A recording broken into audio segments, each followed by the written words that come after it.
নিজের মা যোদ্ধার বেশে সাজিয়ে দিচ্ছে, রাম নাম লিখে দিচ্ছে। ছোট্ট শিশু তরুণী সেন রামের বিরুদ্ধে গিয়ে দাঁড়িয়েছে, শ্রীরামচন্দ্র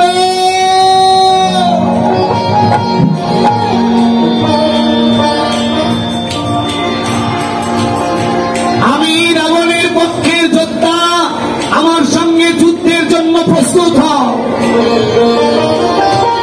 রামচন্দ্র বিভীষণকে জিজ্ঞেস করলেন, হ্যারি এত ছোট্ট বাচ্চা আমার বিরুদ্ধে যুদ্ধ করতে এসেছে, তুই চিনিস? পিতা বিভীষণ মুখে পাথর চাপা দিয়ে ভগবানকে বললেন, মনে মনে ভাবলেন আমি যদি বলে দিই এটা আমার ছেলে, ভগবান আর মারবে না, তাই আমি বলবো না আমার ছেলে যেন ভগবান রামের হাতে মৃত্যু হয়। বৃন্দাবনে আমরা আস্বাদন করছি ভগবান শ্রীকৃষ্ণের পূর্ব রাম। ভগবান শ্রীকৃষ্ণ রাখাল রাজা কানাই নিজ প্রিয় সখা সুবলকে সঙ্গে করে বনের মনোরম পরিবেশ দর্শন করছেন।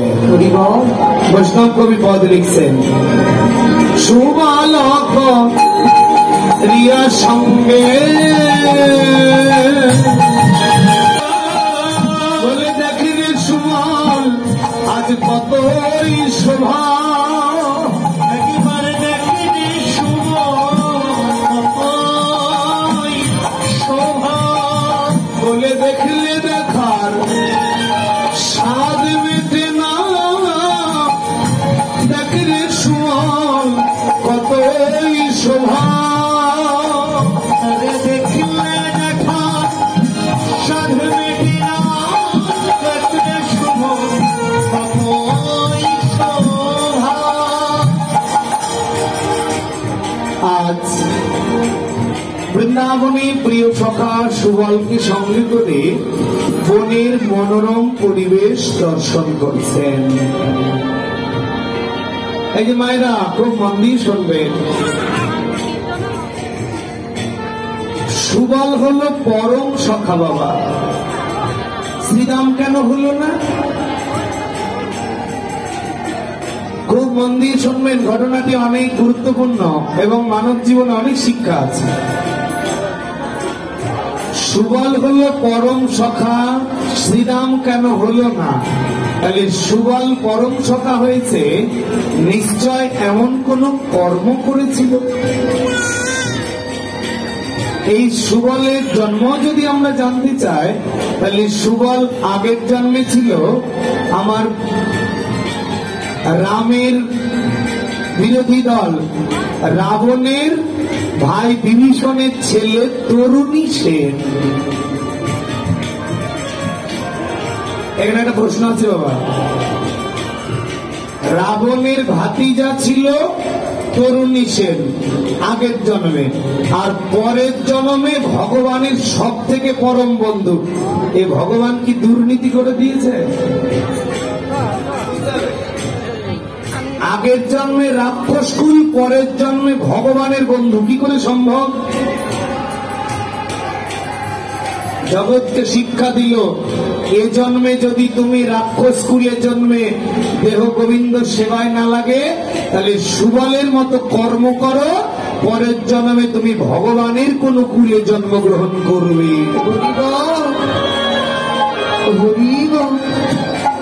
তাহলে আসুন সুবল কি কর্ম করেছিল সেটা আমরা জানবো এই কৃষ্ণের পূর্ব রাগে। ভগবান শ্রীকৃষ্ণ সুবলকে সঙ্গে করে বনের মনোরম পরিবেশ দর্শন করছে, এমন সময় সুবলের বদন দর্শন করে আমার প্রাণ গোবিন্দ অচেতন হয়ে গেল। কেন? সুবল আর রাধারানী এরা হচ্ছে নিজের জ্যাঠাতো কাকাতো ভাই বোন, তাই সুবলের বদনের দিকে তাকালে রাধারানীর কথা মনে পড়ত। কি আশ্চর্য ব্যাপার! আগের জন্মে ছিল রাবণের ভাতিজা, পরের জন্মে রাধারানীর কাকাতো ভাই। এই কি চারটিখানি ব্যাপার বাবা! কত বড় পাওয়া! রাবণ রাক্ষস ছিল, ধর্ম বিরোধী ছিল, ভগবানের কর্ম করত না, ভগবানের বিরোধী কর্ম করত। এই যে বাবা শুনবেন, রাবণ আর বিভীষণেরা নিজের দুই ভাই ছিল। রাবণ বিভীষণকে বললেন রামকে মেরে আয়, লক্ষ্মণকে মেরে আয়। মারতে গেল বিভীষণ, দাদা রাবণের পক্ষে। খুব মন দিয়ে শুনবেন ঘটনাটা। যেমনই মারতে গেছে, একটু সাউন্ডটা বাড়ি দাও, যেমনই মারতে গেছে বিভীষণ,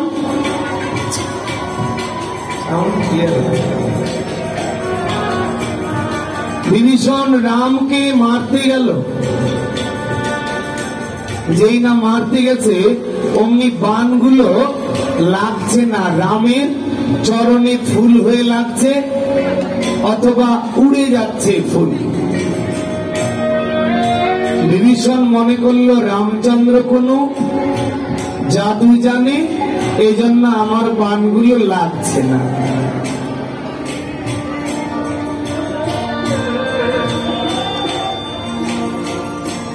বিভীষণ চিন্তা করলো আমি তাকে বৈষ্ণব বাণ মারব, তাহলে মরবে। তাই বিভীষণ প্রভু রামচন্দ্রকে বৈষ্ণব বাণ মেরেছে। আর যেই না বৈষ্ণব বাণ মেরেছে অমনি ভগবান রামকে ওর বাণে প্রণাম করে আবার বিভীষণের কাছে ফিরে এসেছে। বিভীষণ বড় আশ্চর্য হয়ে গেল, কি আমি জানি ব্রহ্মাস্ত্র ভগবানের দেহ ব্যতীত কাউকে প্রণাম করবে না, তাহলে রামচন্দ্র কি তাহলে ভগবান? আমি বাণ মারলাম আমার কাছে ফিরে এলো, না না আমি আর এক অন্যায় কাজ করব না। ফিরে গেলেন বিভীষণ রাবণের কাছে, দাদা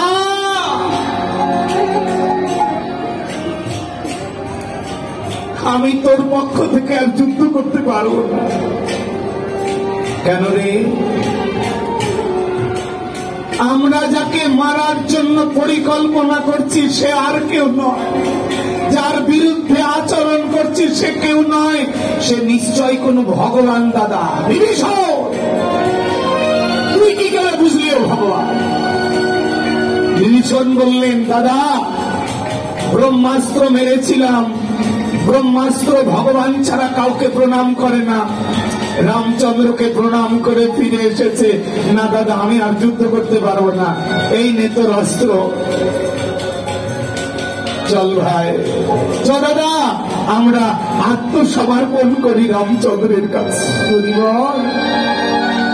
মানুষ যখন অহংকারে থাকে তখন ধর্মের কথা তাকে ভালো লাগে না। ধায়ত বিষাণ বংশ সঙ্গতে সুবজায়তে সঙ্গত সমজায়তে কামত ক্রোধ অভিজায়তে ক্রোধোদ্ভাবতি সম্মত সিদ্ধি বিভ্রম বুদ্ধিনাশ প্রণশ্যতি। গীতা দ্বিতীয় অধ্যায়ে 62-63 নম্বর শ্লোকে বলেছেন মানুষ যখন বিষয়ের চিন্তা করে, টাকার গৌরব আসে, তখন তার অহংকারে তার হৃদয় মন্দিরটা প্রদীপটা নিভে যায়, তখন তার দ্বারা পাপ কাজ শুরু হয়। এই জন্য মানুষ যখন অহংকারে থাকে তখন তার পাপ পুণ্যের বিচার হয় না। আজকে রাবণ অহংকারে বিভীষণকে বললেন বিভীষণ বন্দী কর এই কারাগারে কে। বিভীষণ বললেন দাদা এই জন্মে তোর মতো রাক্ষস কুলে জন্মেতে হয়ে আমার গোবিন্দের সেবায় লাগলো না, আমাকে বন্দী করিস না, ছেড়ে দে, কোথায় যাবি? বিভীষণ বললেন আমি রামচন্দ্রের কাছে আত্মসমর্পণ করব, তোকে মারবে না। বিভীষণ বললেন মারুক, মরার আগে বলবো প্রভু রাম আমি বিরোধী কুলে জন্মেছি, তোমার বিরুদ্ধে যুদ্ধ করতে করতে জীবন চলে গেল, আজ তোমায় চিনতে পেরেছি, তুমি আমায় ক্ষমা করো, নয়তো মারো মারো, কিন্তু মারলেও মারো, পরের জন্মে যেন এমন রাক্ষস কুলে আর জন্ম না দাও।